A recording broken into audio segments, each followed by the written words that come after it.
Hi friends, ఈరోజు India తన సొంతంగా తయారు చేసుకున్న హైడ్రోజన్ ట్రైన్ గురించి మాట్లాడుకుందాం. డీజిల్ లేకుండా, కరెంట్ వైర్లు లేకుండా మరి ఈ రైలు ఎలా నడుస్తుంది? ఒకసారి ఊహించండి, మీరు ఒక రైల్వే స్టేషన్లో నిలబడి ఉన్నారు. దూరం నుంచి ఒక భారీ ప్యాసింజర్ రైలు వస్తుంది. కానీ డీజిల్ ఇంజన్ శబ్దం వినిపించడం లేదు. నల్లని పొగ కూడా రావడం లేదు. అంతేకాదు, ఆ రైల్వే వెళ్ళే ట్రాక్ పైన ఎటువంటి విద్యుత్ వైర్లు కూడా లేవు. అయినా కూడా ఆ రైలు వందలాది మంది ప్రయాణికులతో సాఫీగా ముందుకు వెళ్ళిపోతుంది. ఇది సైన్స్ ఫిక్షన్ సినిమా కాదు. ఇది ఇప్పుడు భారతదేశంలో నిజంగా జరుగుతుంది. 2026 జూలై 17న హర్యానాలోని జింద్ నుంచి భారతదేశపు తొలి హైడ్రోజన్ ప్యాసింజర్ రైలును ప్రధానమంత్రి నరేంద్ర మోడీ గారు ప్రారంభించారు. ప్రస్తుతం ఈ రైలు జింద్ నుంచి సోనిపట్ మధ్యలో పైలట్ ప్రాజెక్టుగా నడుస్తుంది. ఈ ప్రాజెక్టుతో భారత్ హైడ్రోజన్తో నడిపే ప్యాసింజర్ రైలును నడుపుతున్న కొద్దిమంది దేశాల జాబితాలో చేరింది. ఇది కేవలం మరో కొత్త రైలు కాదు. కానీ ఒక ప్రశ్న, రైలు నడపాలంటే శక్తి కావాలి. సాధారణంగా ఆ శక్తి ఎక్కడ నుండి వస్తుంది? డీజిల్ నుంచి, లేదా పైనుండి ఉండే విద్యుత్ లైన్ నుంచి. అయితే ఈ రెండూ లేకపోతే అదే ఈ ట్రైన్ కథలోని అసలైన ట్విస్ట్. ఈ ట్రైన్లో డీజిల్ ఇంజిన్ ఉండదు. అలాగే పూర్తిగా ఓవర్ హెడ్ విద్యుత్ లైన్లపై కూడా ఆధారపడదు.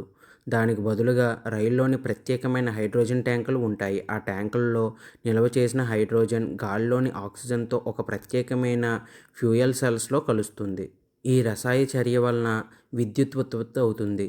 అదే విద్యుత్తు ఈ రైలు మోటార్లు నడుపుతుంది. అంటే డీజిల్ను కాల్చకుండానే కూడా ఈ రైలు ముందుకు కదులుతుంది. ఇక్కడ ఇంకో ఆసక్తికరమైన విషయం ఉంది. డీజిల్ ఇంజిన్ల నల్లని పొగ ఈ రైలులో కనిపించదు. ఎందుకంటే ఈ ప్రక్రియలో ప్రధానంగా నీరు మరియు వేడి మాత్రమే ఉత్పత్తి అవుతుంది. వినడానికి ఇది చాలా సులభంగా అనిపించవచ్చు. కానీ ఒక కొత్త రకమైన ఇంధనంతో రైలును నడపడం అంటే కేవలం ఇంజిన్ మార్చడం కాదు. దీని వెనుక కొత్త టెక్నాలజీ, కొత్త భద్రతా వ్యూహం, కొత్త రీఫిల్లింగ్ విధానం, ఇంకా ఎన్నో సవాళ్లు ఉంటాయి. అందుకే ప్రపంచంలోని కొన్ని దేశాలు మాత్రమే ప్రస్తుతం హైడ్రోజన్ ట్రైన్లను పరిమిత స్థాయిలో నడుపుతున్నాయి. చాలా దేశాల్లో ఇవి ఇంకా టెస్టింగ్ లేదా పైలట్ ప్రాజెక్ట్ దశల్లోనే ఉన్నాయి. అయితే భారత్ తయారు చేసిన ఈ రైల్లో ఆసక్తిమైన ఫ్యూచర్లు ఏమిటి మరి? హైడ్రోజన్ గురించి వినగానే చాలామందికి వచ్చే పెద్ద సందేహం, ఇది సేఫ్టీయేనా అని.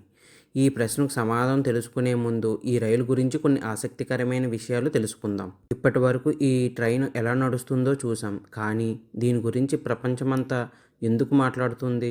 కేవలం హైడ్రోజన్తో నడుస్తుంది కాబట్టా? అస్సలు కాదు. దీని వెనుక ఇంకా చాలా ఆసక్తికరమైన విషయాలు ఉన్నాయి. ముందుగా ఈ ట్రైన్ ఎంత పెద్దదో చూద్దాం. ఈ ట్రైన్లో 2 హైడ్రోజన్ పవర్ కార్లు, 8 ప్రయాణికుల కోచ్లు ఉన్నాయి. మొత్తంగా 10 కోచ్లతో ఇది ప్రపంచంలోనే అతిపెద్ద హైడ్రోజన్ ప్యాసింజర్ ట్రైన్గా నిలిచింది. ఒకేసారి సుమారు 2600 మంది ప్రయాణికులు ప్రయాణించవచ్చు. అంటే ఇదేదో చిన్న ప్రయోగం రైలు అయితే కాదు. నిజమైన ప్యాసింజర్ సేవల కోసం రూపొందించిన ట్రైన్.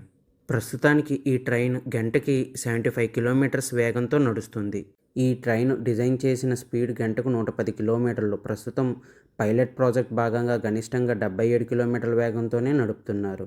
ఇక్కడ ఇంకో ఆసక్తికరమైన విషయం ఉంది. సాధారణంగా ట్రైన్లో ఒక పెద్ద డీజిల్ ఇంజిన్ ఉంటుంది. కానీ ఈ ట్రైన్లో అలాంటిది ఏమీ ఉండదు. దానికి బదులుగా 2 ప్రత్యేకమైన హైడ్రోజన్ పవర్ కార్లు ఉంటాయి. ఈ పవర్ కారుల్లోనే హైడ్రోజన్ నిల్వ చేసే ట్యాంకులు, ఫ్యూయల్ సెల్స్ మరియు బ్యాటరీ వ్యవస్థ ఉంటుంది. ఇవే మొత్తం ట్రైన్కి అవసరమైన విద్యుత్తును తయారు చేస్తాయి. కానీ ఇక్కడ మనకు ఒక డౌట్ రావచ్చు. డీజిల్ అయితే డిపోలోనే నిల్వ చేయవచ్చు. మరి హైడ్రోజన్ దీన్ని ఎక్కడి నుంచి తీసుకొస్తారు? దీనికోసం భారతీయ రైల్వే హర్యానాలోని జింద్లోనే ప్రత్యేకమైన హైడ్రోజన్ కేంద్రాన్ని ఏర్పాటు చేసింది. ఇది సాధారణంగా రీఫిల్లింగ్ స్టేషన్ మాత్రమే కాదు. ఇక్కడ హైడ్రోజన్ తయారీ, నిల్వ, అధిక పీడనంతో కంప్రెస్ చేయడం, చివరగా ట్రైన్లో నింపడం, ఈ మొత్తం వ్యవస్థ ఒకచోటే జరుగుతుంది. అంటే ట్రైన్ మాత్రమే తయారు చేయలేదు, దీన్ని నడిపించే అవసరమైన మొత్తం వ్యవస్థను కూడా నిర్మించారు. ఇదే ఈ ప్రాజెక్టులో అతిపెద్ద ప్రత్యేకత. భారతీయ రైల్వే ఇంజనీరింగ్ సామర్థ్యానికి కూడా ఉదాహరణ. అయితే ఇక్కడే ఒక పెద్ద ప్రశ్న వస్తుంది. హైడ్రోజన్ ఇంత క్లీన్ ఎనర్జీ అయితే ప్రపంచంలో ప్రతి దేశం ఇప్పటికే ఇలాంటి ట్రైన్ను ఎందుకు ఉపయోగించడం లేదు? అసలు సమస్య ఎక్కడుంది? హైడ్రోజన్ నిల్వ చేయడంలోనా, లేక దీన్ని తయారు చేయడంలోనా, లేక సేఫ్టీ విషయంలో ఏమైనా సమస్య ఉందా? ఇవే ప్రశ్నలకు సమాధానం తెలుసుకుంటే ఈ టెక్నాలజీ అసలు ఎంత కష్టమో అర్థమవుతుంది. సరే, ఇప్పటి వరకు ఈ ట్రైన్లు ఎలా నడుస్తాయో చూసాం. దీని ప్రత్యేకతలు కూడా తెలుసుకున్నాం. కానీ ఇక్కడ ఇంకా ఒక ప్రశ్న మిగిలే ఉంది. హైడ్రోజన్ టెక్నాలజీ ఇంత బాగుంటే ప్రపంచంలోని వేలాది ట్రైన్లు ఇప్పటికీ డీజిల్తోనే ఎందుకు నడుస్తున్నాయి? సమాధానం హైడ్రోజన్లో కాదు, దాని వెనుక ఉన్న మొత్తం వ్యవస్థలో ఉంది. ముందుగా హైడ్రోజన్ని తయారు చేయాలి. తర్వాత దాన్ని అధిక పీడనంతో ప్రత్యేకమైన ట్యాంకుల్లో నిల్వ చేయాలి. ఆ తర్వాత సురక్షితంగా రైల్వే స్టేషన్లకు తరలించాలి. చివరగా రైల్లో నింపాలి. ఈ ప్రతి దశకు ప్రత్యేకమైన టెక్నాలజీ, ప్రత్యేకమైన మౌలిక సదుపాయాలు మరియు భారీ పెట్టుబడి అవసరం. ఈ హైడ్రోజన్ ట్రైను తయారు చేయడం ఒక భాగం మాత్రమే, దాన్ని ప్రతిరోజు నడిపించడం అసలైన సవాలు. అందుకే భారతీయ రైల్వేలు జింద్లో కేవలం ఒక రైలును మాత్రమే తీసుకొచ్చింది. హైడ్రోజన్ ఉత్పత్తి, నిల్వ, కంప్రెస్, రీఫిల్లింగ్ ఈ మొత్తం వ్యవస్థను ఒక చోటలో ఏర్పాటు చేశాయి.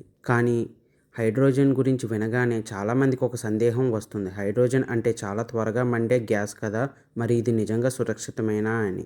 అందుకే ఈ ట్రైన్లో భద్రతకు ప్రత్యేకమైన ప్రాధాన్యత ఇస్తారు.